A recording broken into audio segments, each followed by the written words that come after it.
Well, hi there. In this video, I'm going to talk you through a good stretching routine to do when you have completed an upper body workout. So, if you're working the pecs or the lats or the rhomboids or any of the arm muscles, this is a good way to stretch them all out at the end of the session and help you kind of cool down. So, as I mentioned in the previous video, you want to save your moving warm-up for before the session and save the static stretching for the end of the session. So that's what we're going to do now. So as before, a good way to remember the order in which to go is just to think top to bottom. So to begin with, bring one arm across the chest, just apply pressure on the elbow until you feel the stretch around there. And most of these stretches should be held for about 15 seconds, but just for the sake of getting through them all, I'm going to be moving on a bit quicker. So we'll do one side and then the other side. So you're stretching out the lats and the delts there. And then once that's done, it's a good tricep stretch. Place one hand between the shoulder blades, and on the other hand, just push down at the elbow till you feel the stretch there. And once you've held that for say 10 or 15 seconds, you can just tilt to the side, and then you'll get an oblique stretch out of it as well. Okay, so do that on both sides as well. Good way to stretch out the rhomboids is to slightly bend the knees, intertwine the fingers, and then just push like that until you feel the stretch around the shoulder blades. And a good way to stretch the chest is just to bring the hands behind the back and pull them like that. It's essentially the reverse stretch of what we were just doing. Now, this next stretch is good for not just the upper body but for the legs.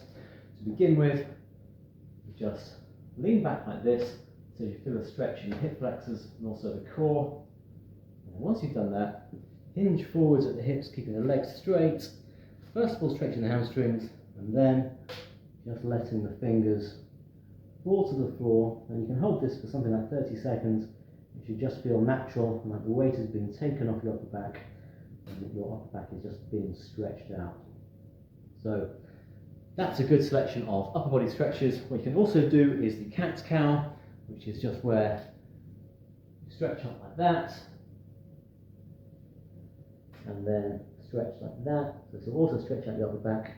You can also do what's known as a child's pose, where the knees are further apart, and then you have your head on the floor, hands stretching out, and you just sit back into that. And again, you can spend longer on all these stretches than I have done, just so you can have this as part of your cooling down routine. Okay, and what we've done there is stretch out all the major muscles in the upper back. There's one more that I recommend finishing on, which is called a lying spinal stretch. For this, you lie on your back, you have one arm and the other arm go in one direction, whilst the knee goes in the opposite direction, like that. So you should feel a stretch down the sides there, also on the bicep and also in the pec. And again, you'll do that on both sides. So knee goes one way, arms go the other, and you should feel a stretch here, here, and here. And again, you can sit in this for 20 and 30 seconds. That's a really good way to finish up a workout, because now you're on the floor and you're relaxed. So you kind of got out of the workout zone and you're now ready to get on with the rest of your life. Thanks for watching.